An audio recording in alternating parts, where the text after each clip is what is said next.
तो दोस्तों आपने कई बार सुना होगा कि भाग्य उदय का समय यानी कि ऐसा समय जो इंसान को उन्नतियों की ओर ले जाए। आपका भाग्य कब उदय होगा, क्या इसके पीछे फैक्टर होते हैं, क्यों ये कहा जाता है कि आपकी इतनी उम्र के बाद आपका भाग्य उदय होगा। या फिर कभी कभी आपने ये भी सुना होगा कि ये जो वर्ष आपका आ रहा है, आने वाला है, जैसे 25वें 28वें या कोई ऐसे वर्ष बोले जाते हैं आपको, जिसमें आपको खास तौर पर ध्यान रखने के लिए कहा जाता है कि ये वर्ष आपके लिए कहीं ना कहीं खतरे के साबित होंगे, आपके लिए कहीं ना कहीं से जान माल का नुकसान देने वाले होंगे। आज मैं आपको यही ग्रह योग की एक स्थितियां बताने वाला हूं। क्या ऐसे ग्रह योग बन जाते हैं टोटली, जिसे हम कहें योग, ऐसे क्या योग बन जाते हैं जो आपके लिए अच्छा समय या बुरा समय लेकर आते हैं। तो सबसे पहले हम समझते हैं कि ये योग कैसे बनते हैं। जो आपकी कुंडली में ग्रह बैठे हुए हैं, जैसे भी बैठे हुए हैं, इनका दौर होता है, यानी कि इनकी मूवमेंट होती है। और मूवमेंट वर्षफल के अनुसार होती है, जो हम लाल किताब के अकॉर्डिंग देखते हैं। अब इसी वर्ष के अकॉर्डिंग, यानी कि इसी वर्षफल के अकॉर्डिंग, जैसा भी ग्रह, अगर वो अच्छे भाव में जा रहा है तो अच्छे रिजल्ट देगा, बुरे भाव में जा रहा है तो बुरे रिजल्ट देगा। और यही मूवमेंट कुछ एक स्पेसिफिक एज में होती है। जिस तरह से अगर हम अच्छे योग की बात करें तो सबसे पहला योग शनि और मंगल से आपको बताने जा रहा हूँ। आपकी कुंडली में अगर शनि छठे भाव में है, 6th हाउस में है, और साथ ही साथ अब ये एक वर्षफल को देखकर पता लगेगा, कुंडली को देख के पता लगेगा कि आपकी कुंडली में मंगल या तो पहले घर में आ जाए या 8वें घर में आ जाए, तब इस केस में ये आपकी भाग्य उदय का एक समय होता है। एक्सपेक्टेड ये 25 के बाद देखने को आता है। बाकी की उम्र जो होती है वो तो बचपन की होती है, उसमें इस चीज़ों का मैटर नहीं होता है, क्योंकि 25 के बाद आपकी एजुकेशन भी है, आपकी सब चीज़ें, आपकी विवाह है, सब चीज़ें हैं। कई बार विवाह के बाद इंसान के जीवन की प्रगति के मार्ग खुल जाते हैं, एजुकेशन हासिल की, अच्छी जॉब लग जाती है, कुछ ना कुछ उसके जीवन में अच्छा हो जाता है। कई बार तो व्यक्ति छोटी उम्र में ही बड़े बड़े काम करना शुरू कर देता है। ये बड़े बड़े काम, ये बड़ी बड़ी चीज़ें सब तभी होती हैं जब आपका भाग्य आपके साथ हो। और यही एक टाइम आता है कि इस भाग्य उदय के समय में अगर आप अच्छे स्टेप ले लो तो वो आपके लिए फ़ायदेमंद हो जाते हैं। कई बार आप लोग स्टेप लेते हैं तो वो नुकसानदेह हो जाते हैं, क्योंकि वो समय आपका नुकसान का होता है। तो यही नुकसान और फ़ायदे को पहचानने के लिए ग्रह योग देखे जाते हैं, और किस वर्ष में ये मूवमेंट हो रही है ये देखी जाती है। तो पहले और छठे के लिए आपने समझ लिया कि, और इसके अलावा दूसरी कंडीशन ये होती है कि मान लीजिए, अब दूसरे बुरे योग की बात समझ लेते हैं कि मान लीजिए शनि आपका छठे में है और बुध आपका 8वें में आ गया उस वर्ष फल में, तब ये सेहत, जान माल आपके कहीं ना कहीं से परेशानियां देगा, धन के नुकसान क्रिएट करेगा। अब एक अच्छे योग के बारे में जान लेते हैं, जो कि बृहस्पति और बुध से देखा जाता है। जैसा कि हम जानते हैं बृहस्पति और बुध में दुश्मनी है, पर कहीं ना कहीं यही दुश्मनी एक कहीं ना जीवन में बहुत अच्छे रिजल्ट भी लेकर आ जाती है। जैसे कि आपकी कुंडली में बृहस्पति चौथे घर में है, जो कि उच्च कंडीशन मानी जाती है, एक एग्जॉल्टेड कंडीशन मानी जाती है बृहस्पति के होने पर। अब यहाँ पर मान लीजिए वर्षफल में बुध आ जाए, तब इस केस में क्या होगा, चाहे उधर कोई भी ग्रह हो, अगर बुध आ गया साथ में या अकेला आ गया, तो ऐसे केस में इंसान के भाग्य उदय का समय ये माना जाता है, इंसान को तरक्कियाँ देने वाला समय माना जाता है। पर इसके विपरीत कंडीशन दूसरी भी होती है, जो बुध की नेगेटिविटी को दर्शाती है। मान लीजिए बुध आपकी कुंडली में 10वें घर में बैठा हुआ है और वर्षफल में वो चौथे घर में आ गया, और चंद्रमा आपकी कुंडली में कहीं खराब हो रहा हो, किसी गलत भाव में चला गया है, छठे 8वें या 12वें में है, या राहु के साथ है, या केतु के साथ है, या शुक्र के साथ है, तब ऐसे केस में, या शनि के साथ है, तो ऐसे केस में वो चौथे घर में आया हुआ बुध आपको मानसिक पीड़ाएं, दिमागी परेशानियां, कहीं से डिप्रेशन या फिर आपके सेहत पर बुरे प्रभाव डाल देगा। ऐसे लोग सुसाइडल टेंडेंसीज की ओर चले जाते हैं, डीप डिप्रेशन में चले जाते हैं, दिमागी परेशानी और धन नुकसान का ये एक योग बन जाता है।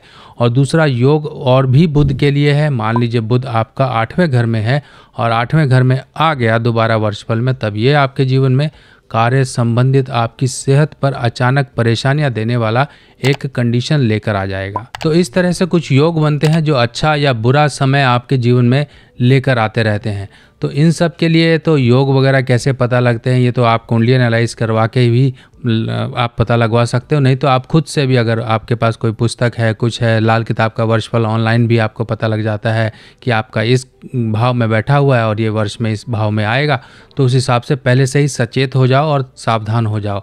लाल किताब की सभी सामग्री अब आप मेरी व्हाट्सएप कैटलॉग पर आसानी से देख सकते हैं और आप अपने एड्रेस पर मंगवा भी सकते हैं। अब कुछ छोटे छोटे उपाय हैं, ये भी समझ लीजिए। मान लीजिए बुध आपका 8वें घर में दोबारा वापस आ गया, तो तांबे के लोटे वाला उपाय बोला जाता है, देसी खंड जमीन में दबाने वाला उपाय बोला जाता है। पहले देसी खंड या फिर शहद या फिर इस तरह की चीज़ें मिट्टी में भरकर आप कहीं पर जाकर पहले मंगलवार के दिन दबा कर आइए, और फिर बाद में जैसे आपने दबा दिया मंगलवार को, तो बुधवार को जाके एक तांबे का लोटा साबुत मूंग भरकर उसके ढक्कन को कलई का टाँका लगाकर इसको जल परवा करिए। ये करना जरूरी है। नाक छेदन करवा लीजिए अपना, अगर नाक छेदन करवा सकते हैं, महिलाएं साइड से करवाएं, पुरुष सेंटर से करवाएं, जैसे घोड़े का होता है। चांदी की तार छोटी सी डाल लीजिए। अगर नहीं होता तो घर में आपके कन्याएं होंगी, छोटी कन्याएं, उनका करवा लीजिए। नहीं तो कोई छोटी बच्चियां होती हैं, उनको आप नोज रिंग वगैरह भी दे सकते हो, ये करवाइए।